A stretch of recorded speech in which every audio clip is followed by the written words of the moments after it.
Right, so third and final installment. You've seen the visual evidence. Now I think it's time to discuss one or two stats. So over the years, I've been able to monitor the sort of traffic and volumes that KFC process through their drive-through. One of the oldest stats I have, in fact, one of the only stats that I bothered to save for posterity,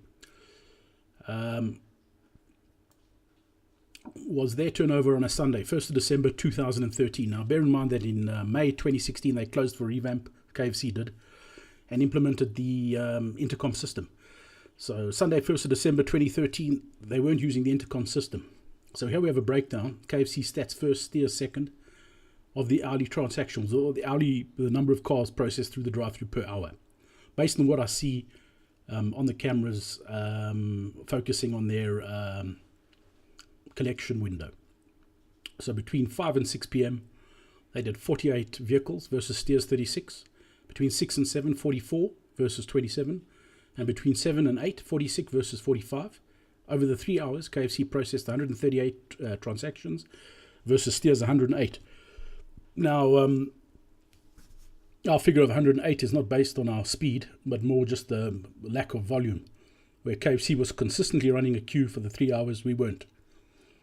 But in any event, KFC did a total of 138 transactions in 3 hours minus the intercom system.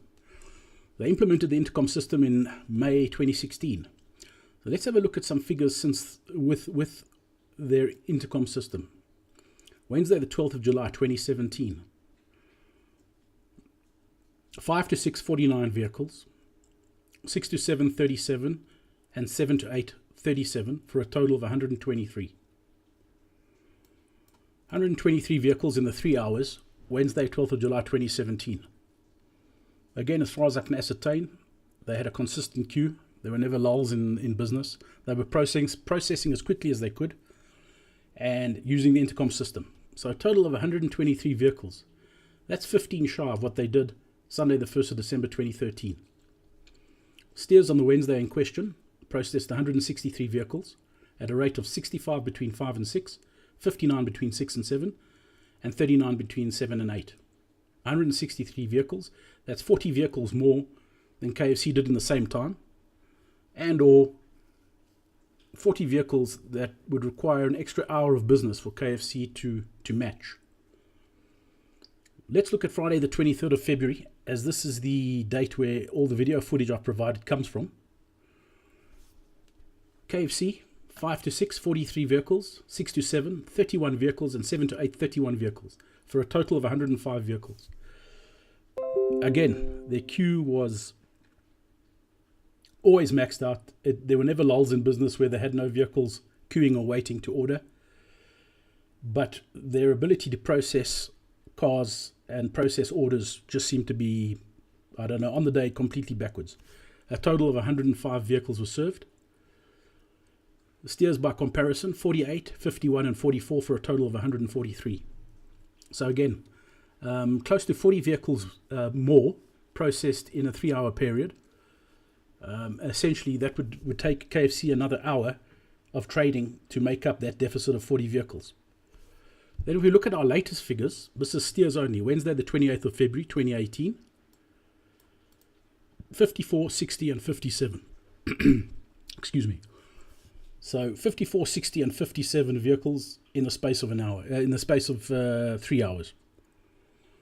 So there's quite a disparity here in terms of what our maximum turnover is in terms of vehicles alone.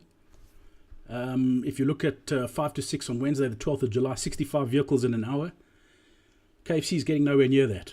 That despite having a product which is already pre-made, really just needs to be packaged and sent out, versus Steers, a product which is pre-cooked, which needs to be assembled on order. So why such a vast disparity?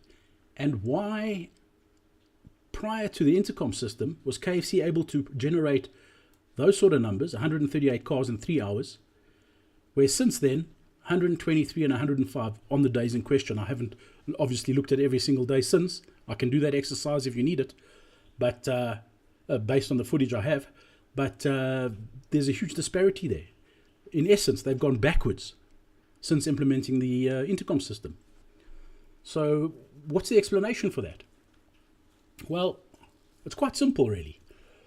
If you observe trade on a busy Wednesday or a busy Friday, if you observe in-store versus drive-through, the simplicity of having 3 orders on your packing, on your kitchen display screen, your KDS, having 3 orders on the display screen at any given time, versus this wall of text, which is your in-store packing screen, your KDS, 2 tills attached, cashiers ringing up orders.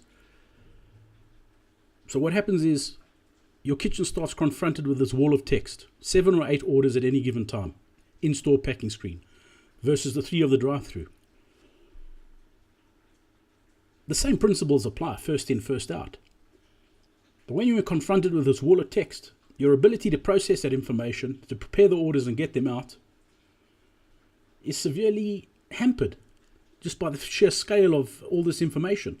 On the drive-through, it's simple. You got 3 orders to focus on. Get them out. 3 orders, first in, first out, get them out.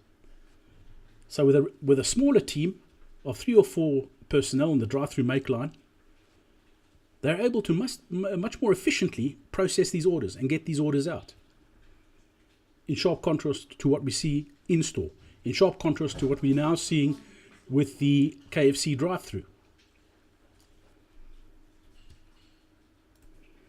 So with the proposed intercom system, essentially what you'll see is 6 or 7 orders. Yes, they'll be on the drive-through KDS. Fantastic. The guys have got their heads up on the next 4 or 5 orders. But at the end of the day, you've got to be very careful that that sort of bombardment and wall of text and scale of orders is not in fact going to actually slow them down, as opposed to speed them up. I've said it before and I'll say it again. The key to the drive-through efficiency is the simplicity of it. For the kitchen I'm talking about now specifically.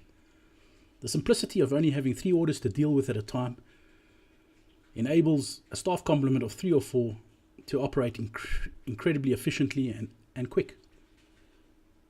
And this is in sharp contrast to what we see in store and what we see at KFC with their intercom system. I can understand and I can appreciate with the nature of the menu change in the form of the chicken that's being implemented,